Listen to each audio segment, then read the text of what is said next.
Hello everyone and welcome to another video on the Sports Stories podcast. I know it's a little bit late, it's a little delayed. First of all, I just want to appreciate everybody that actually went off on the NFL record predictions video. That one has 200 plus views, and that's probably one of my the highest viewed video by a high margin. So I just want to tell everybody that I appreciate that. I do know, however, that this video is very delayed. I was doing research on the video, and then I ended up getting a little sick, so then I just wasn't able to record last week on Saturday or Sunday, and also just starting school, so haven't had the most time, to really get everything sorted out, but yesterday I finished everything that I need to do for this video, research wise. So hopefully everybody enjoys this type of video. And for this one, I'm going to be going over the theory of the Super Bowl hangover, which is mainly synonymous with the 2016 Carolina Panthers, coming off a 15-1 record and basically an easy path to the Super Bowl. They faced the Denver Broncos where they lost, and then they come back next season. And the team practically stayed the same, and they ended up, not doing too good in future years, and that is mainly what's called the Super Bowl hangover. And I will talk about that Panthers team later, much later on in the video, but let's get right into it. So now starting off with the 1981 Oakland Raiders. Now in the 1980 to 1981 season, the Raiders actually did pretty well for themselves. They made it to the Super Bowl where they beat the Eagles 27-10 in Super Bowl 15, and the team basically had stayed the same. Everybody stayed on the roster. However, the only changes that were really made were making the team drastically younger, and they started off with the quarterback position, so taking out Jim Plunkett, who made it to Super Bowl, instead for Mark Wilson, their rookie quarterback, and they also made the fullback position younger, which is kind of interesting because now in today's NFL we don't really think about the fullback that much, but back in this type of football, the fullback was really mainly used as a power back. So think about Derrick Henry, the way teams use Derrick Henry, Dalvin Cook, Saquon Barkley, more pound and ground runners. I guess not Saquon Barkley, but yeah, more third down backs. That's the type of fullback that was kind of used in the league back then. Wide receivers, corners, really practically every position of the game they tried to make younger, and it didn't work out for them. They had a few bad seasons, first against the Detroit Lions, losing 16-0, and then the Broncos 17-0. The Chiefs, they lost 21-55, and against the Bears they lost 6-23. And then they also had another pretty bad loss to the Chargers, in which they lost 23-10. And yeah, this season just wasn't the best, especially coming off of a Super Bowl season, and they really couldn't get much done. At the end of the season, Ted Hendricks and Lester Hayes both went to the Pro Bowl, who are really two big defensive players, pretty legendary players for the Raiders, that made it to Pro Bowl, but that was about it. The Raiders ended 7-9 that season. Not the worst season. We'll definitely see worse later on in the video, but I guess this is the first team that I was able to see with a Super Bowl type of hangover. Really, mainly what I went through was just looking at looking at who won, or at least who went to the Super Bowl, and then looking at the year next and to see if any teams really had a losing season.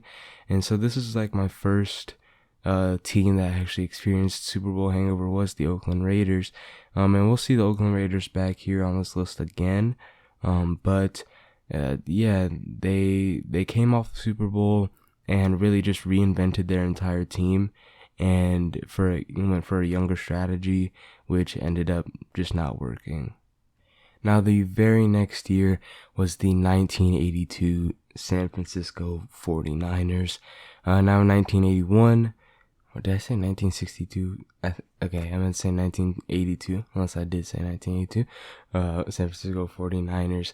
And so in 1981, the 49ers beat the Bengals in Super Bowl 16, winning 26-21. And I mean, this 81 team had a lot of stars on it. I mean, they had Joe Montana, Dwight Clark, Randy Cross, Ronnie Lott, and Dwight Hicks. And the 49ers only had really minor changes. Now, this season, there was a 57-day long strike by players in the NFL, so this really truncated the season down to only 9 games. Most of these star players actually played this entire season in its entirety of 9 games. But the 49ers just couldn't get really anything down pat. I mean, really the only bad loss was against the Atlanta Falcons, in which they lost 7-17. But most of their losses were in really close games, like 1-score games from what I was seeing, like really winnable games. And they just couldn't get them done. So they ended up with a 3-6 record. And Dwight Clark, Randy Cross, Ronnie Lott, and Dwight Hicks still made it to the Pro Bowl. I think, this is kind of one of those Super Bowl hangovers that just don't make sense because they practically kept the same roster, just a truncated season with that player strike. So I'm not sure why they did so bad this season. And it is, I guess, kind of up for debate as to if it was the player strike or not. But still, I don't know how they did this poorly, because, they practically kept the same roster. So now in the next season, or I guess not the next season, but the next type of big Super Bowl hangover was the 1987 Giants. Now, they came off of a Super Bowl win to the Denver Broncos, and it looks like, going into the season, a lot of people had high hopes for the New York Giants. However, there was another player strike this season, canceling week 3, and then it lasted from weeks 4 to 6. And so the NFLPA had other players playing from weeks 4 through 6 for some of the star players that didn't play. So a lot of bench players kind of got their neck in the game here. So a lot of players on a lot of teams weren't really the best. It wasn't really the best performance. So you could say that if some players didn't strike out on some teams, you could have a really overpowered team.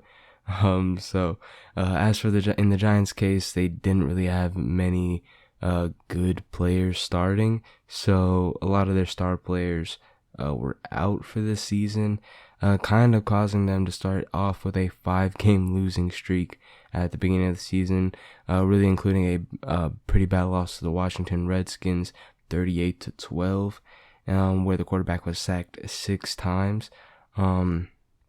So I kind of feel bad for Micah Bush there. But the rest of their losses were really in 1-score games that could have been controlled. And they just couldn't do it, mainly because of the lack of the star power that they did have for this season. So they just couldn't end up getting anything really done. Mark Bavaro, Carl Banks, Henry Carson, Lawrence Taylor still all made the Pro Bowl with the team, but the team ended up finishing 6-9. Now next on the list we have the 1988 Washington Redskins. Now the Redskins had an 11-4 record the prior season and made it to the Super Bowl where they beat the Denver Broncos 42-10, and this team had Gary Clark, Charles Mann, Darrell Green, and Barry Wilburn. Now, the Redskins really replaced Doug Williams instead of Jay Schroeder, Craig McEwen instead of George Rogers, Don Warren instead of Clint Didier, and this team was okay. Really, this team, I mean, they still came off the Super Bowl. Their first big loss came against the Houston Oilers, where they lost 41-17. And then their next big loss came in week 11, against the Chicago Bears, losing 34-14. And I mean, overall, this Redskins team just really couldn't get much done. Mark May and Charles Mann still were the only two players to make it to the Pro Bowl that season. But the Redskins ended up with a record of 7-9. So really, it just seems like the replacements that they had didn't really help them that much. Some injuries to the team as well. And it just seemed like they just couldn't play cohesively as a group this season. Now, the 1990 Denver Broncos, I mean, the year prior, 1989, they had a 10-4-1 record and made it to Super Bowl, where they lost to the 49ers 55-10. Now, the 1990 Denver Broncos still kind of had the same team that they had in the previous season. John Elway, Greg Kagan, Carl Mecklenburg, and Dennis Smith, just to name a few players that were on that roster. So they basically had the same team. There was just a couple of injuries there to some star players that kind of hurt the team. Their really big loss came against the Chargers, losing 19-7. But the rest of the games are just kind of it was pretty low scoring. It wasn't, the score deficits weren't large, but the Broncos just really couldn't get anything done on their side of the ball. And this is actually the Broncos' worst season since the merger yet. They ended up being 5-11.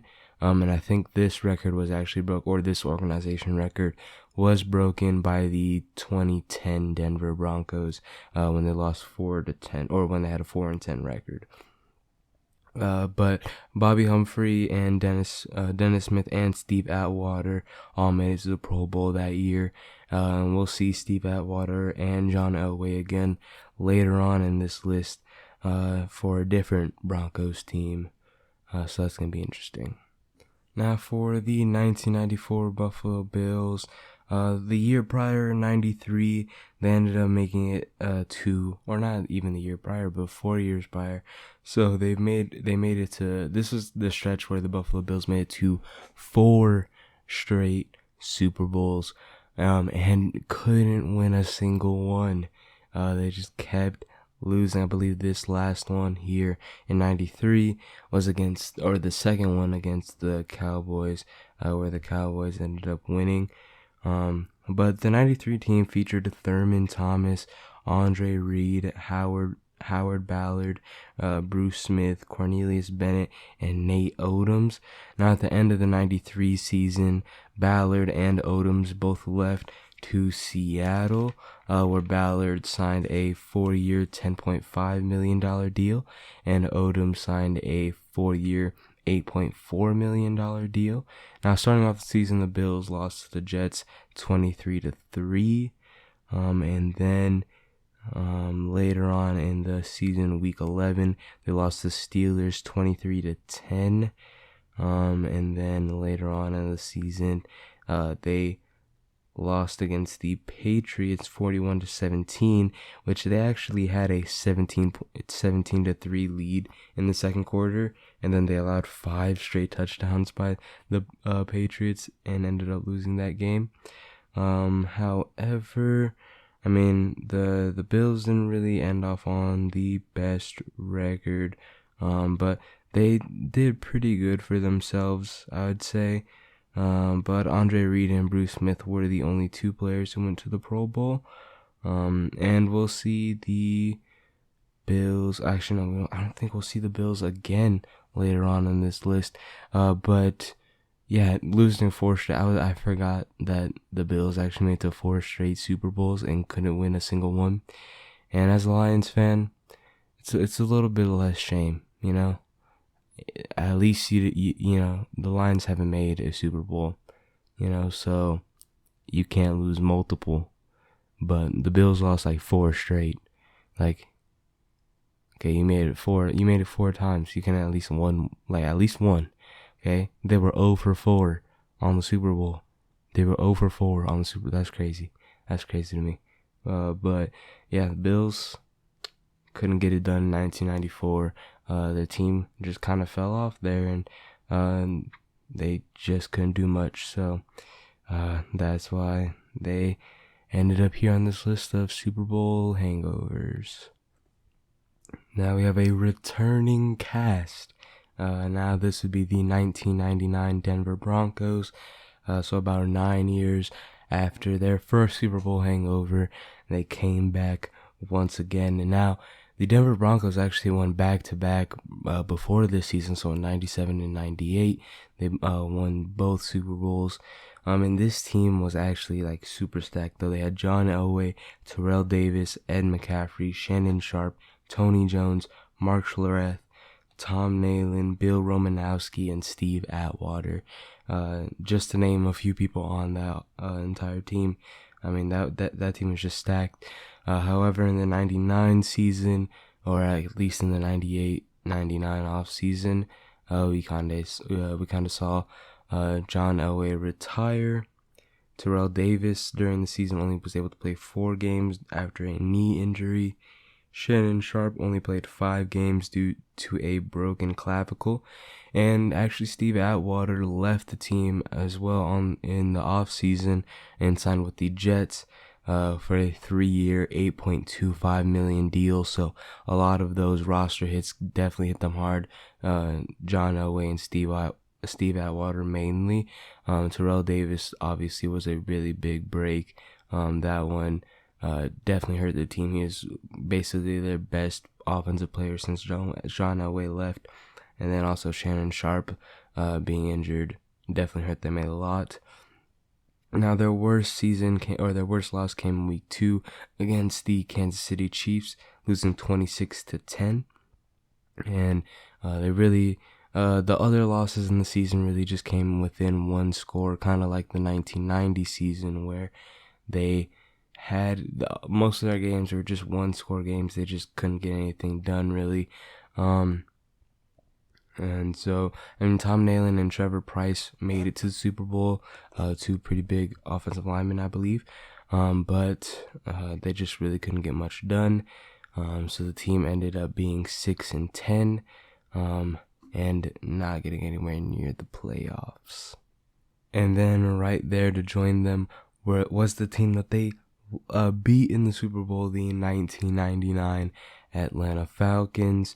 Now, obviously, they lost to the Broncos, but the 98 team featured Chris Chandler, Jamal Anderson, Bob Whitfield, Jesse Tuggle, Ray Buchanan, and Eugene Robinson, just to name a few. And that 98 squad ended up being 14-2 with their record. And it stayed practically the same, except for the loss of Jamal Anderson during the season, who tore his ACL in week 2, and he was a really big running back for the Falcons. He was a big power back, and he had a lot to do with their success in 98, so losing him definitely hit the team pretty hard. And they started off with a 4-game losing streak. Their first big loss came in week 2 against the Cowboys when they lost 24-7. And then in week 3, they lost to the St. Louis Rams 35-7. And then in their next game came in week 9, where they lost to the Jaguars 30-7. And then in week 14, they lost to the 49ers 26-7. And they just couldn't get much done. The Falcons really didn't have much. Their quarterback had a shoulder injury, I believe. And nobody made the Pro Bowl this year for the Falcons. And they ended up being 5-11. However, the main upside to them losing this many games is that they were able to get Mike Vick this next season in the draft. So then now they basically had a dynasty that could get them to the playoffs, and they weren't on here anymore.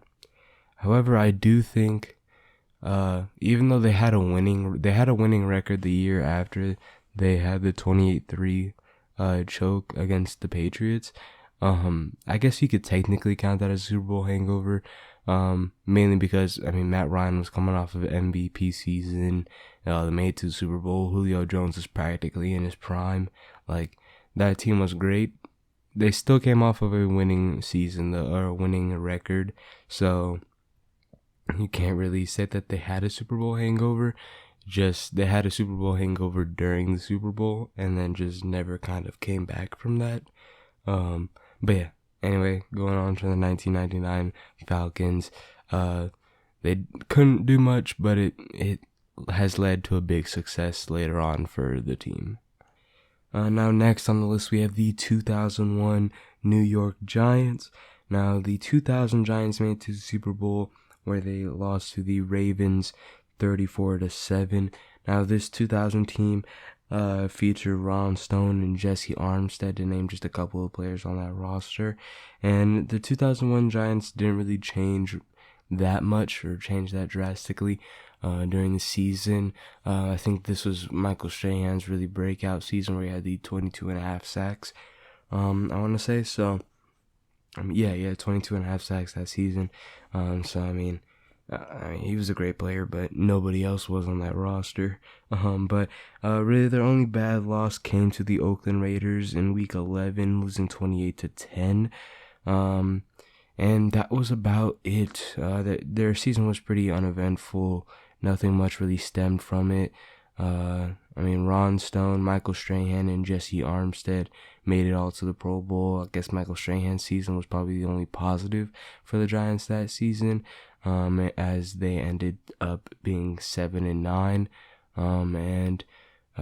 Later on they were able to make it to the Super Bowl, though, with Eli Manning at helm and him really producing pretty well. So overall, the Giants, most of these teams that lost kind of came back within a couple of years. Now, next we have the 2002 St. Louis Rams. Now, they were coming off a pretty miraculous season in 2001, where they made it to the Super Bowl and lost to a young Patriots dynasty, 20-17. Now, that Rams team featured Kurt Warner, Marshall Faulk, Isaac Bruce, Torrey Holt, Orlando Pace, Adam Timmerman, and Aeneas Williams.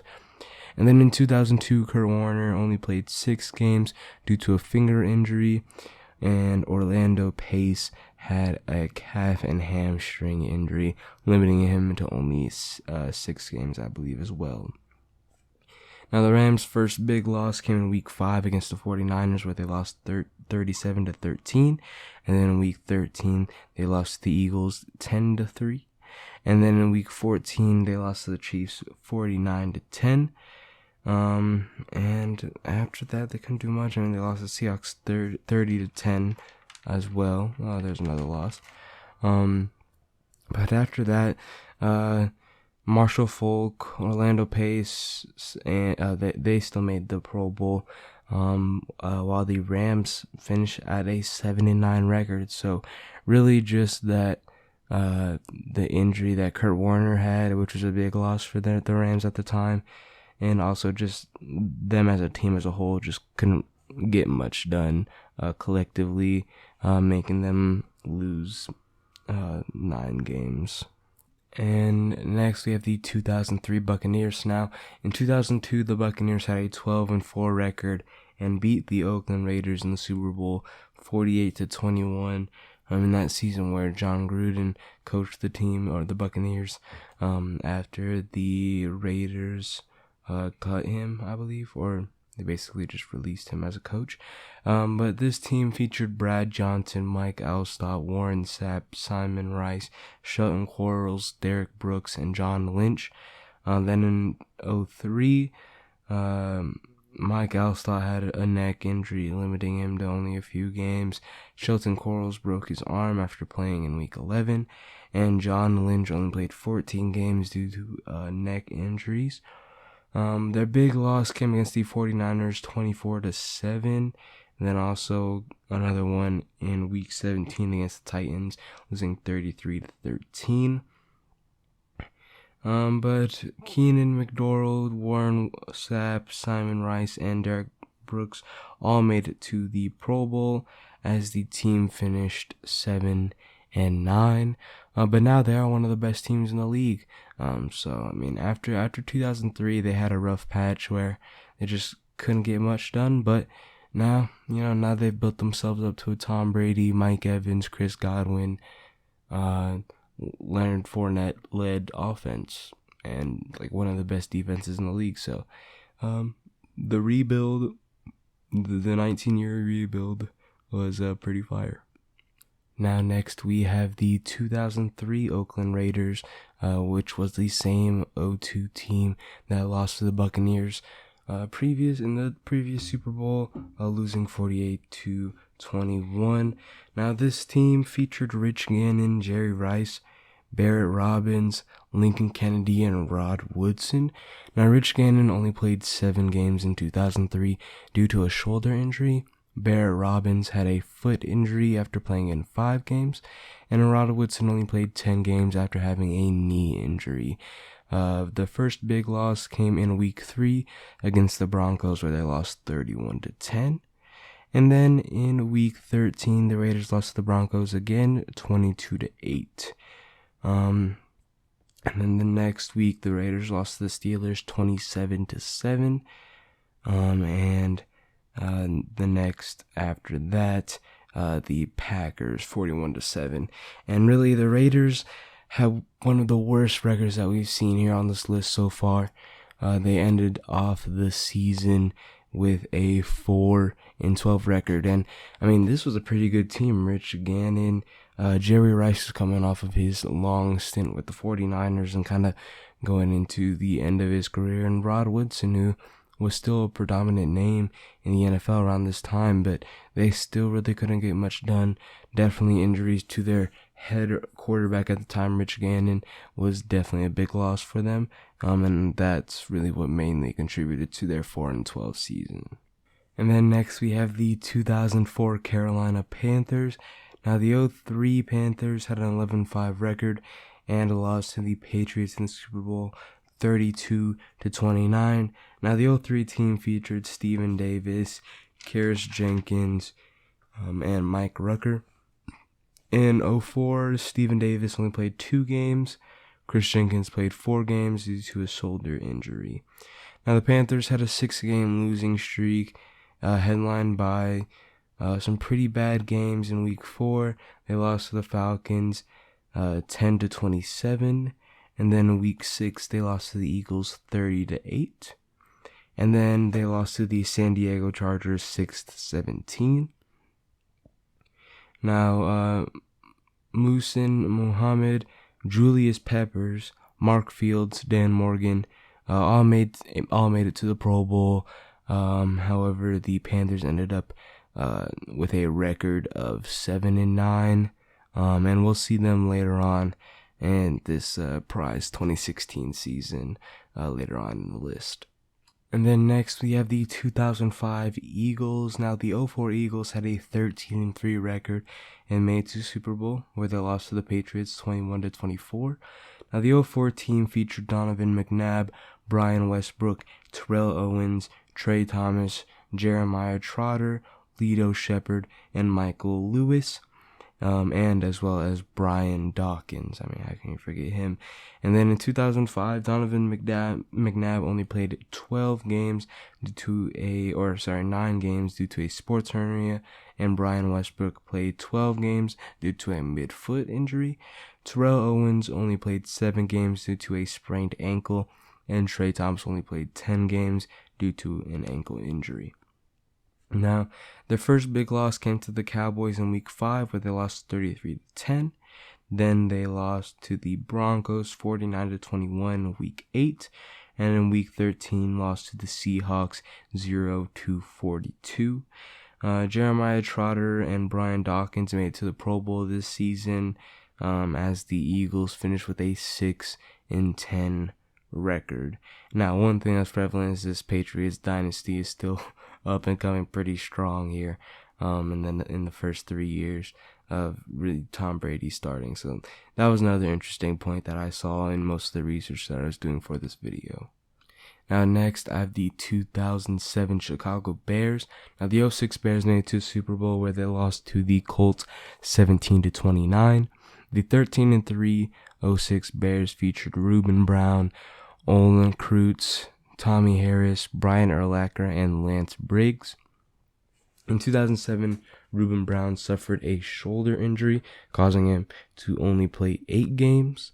And their 3 big losses came against the San Diego Chargers in Week 2, losing 14-3. Then they lost to the Cowboys 10-34 in Week 3. Did I miss the Chargers? They lost the Chargers Week 1, and then they lost the Cowboys Week 3. And then in Week 8, they lost 7-16 to the Lions. Now, Tommy Harris and Brian Urlacher were the only 2 people to make it to the Pro Bowl, as the Bears ended up 7-9. Now, next for the famed 2016 Carolina Panthers. Now, the 2015 Panthers, as most football fans recall, had a record of 15-1 and made it to the Super Bowl where they lost 10-24 to the Broncos. Now, the Panthers team featured Cam Newton, Jonathan Stewart, Greg Olsen, Ryan Khalil, Trey Turner, Kawan Short, Luke Kuechly, Thomas Davis, and Josh Norman, who are a lot of key players in that mid-2010s era that had a really big run. Now, as for this next season, 2016, Ryan Khalil only played 8 games due to a shoulder injury. Luke Kuechly played 10 games due to a concussion, and Josh Norman left the team to sign with the Washington Redskins on a 5-year, $75 million deal. Now, the Panthers had a 4-game losing streak to start off, mainly with their Week 3 loss to the Vikings, losing 10-22. Then a 40-7 loss in Week 13 to the Seahawks, and a loss to the Falcons 16-33 in Week 16. Greg Olsen, Trey Turner, Luke Kuechly, and Thomas Davis all made it to the Pro Bowl, as the Panthers finished the season at 6-10. And this season or the next would set up for them to draft Christian McCaffrey in the draft. Now, next for our final Super Bowl hangover team, we have the 2020 San Francisco 49ers. Now, the 2019 49ers had a 13-3 record and made it to the Super Bowl against the Chiefs, where they lost 20-31. The 2019 team featured Kyle Juszczyk, George Kittle, Nick Bosa, and Richard Sherman. George Kittle in the 2020 season had a knee injury limiting him to only 8 games. Nick Bosa tore his ACL in Week 2, and Richard Sherman had a calf injury limiting him to 5 games. And also they had Jimmy Garoppolo, who was injured pretty early on. As I remember, this team was hit by the injury bug pretty hard. This is the same season that there was a lot of injuries really just popping up around the league earlier on in the season, and it just seemed to affect the 49ers the most. And really, they just didn't have the best season resulting from that. Kyle Juszczyk, Trent Williams, and Fred Warner still made it to the Pro Bowl that season, and the 49ers ended up 6-10. And this season, I believe that they traded up in the draft for Trey Lance, who is now going to start this season. So hopefully everything ends up well for the 49ers. That Super Bowl, it was kind of really a comeback season for them because nobody really expected them to do well, but this Super Bowl really caused Jimmy Garoppolo to get paid, and then he got injured the next season. George Kittle was great in the 2019 season and just couldn't do much there. And obviously Nick Bosa, coming off of a pretty monster rookie year, everybody was excited to see him. Ended up tearing his ACL Week 2. And also Solomon Thomas, who I believe tore his ACL either that same week or sometime around then. So really the 49ers, this team was just hit by the injury bug from what I can remember, and that really limited them to only 6 wins in that season. And that was all for today's episode. I really hope everybody enjoyed. I am still a little bit sick, so it's not the best episode, but I promise that hopefully I'll come up with another rebound next week, and hopefully you guys will enjoy. But hopefully you guys did enjoy this video. If you have any comments down below on any Super Bowl hangovers that you think I didn't highlight on here, or any comments on any other seasons that I did already highlight here on the list. And while you're down there, make sure you leave a like and subscribe if you haven't, and make sure you share the episode with anybody that you think would like this video. Also, hit that follow button if you are on any podcast platforms, and make sure you rate the podcast 5 stars. That would help me out a lot. But that was all. Have a great rest of your day. And I'm signing off. Bye.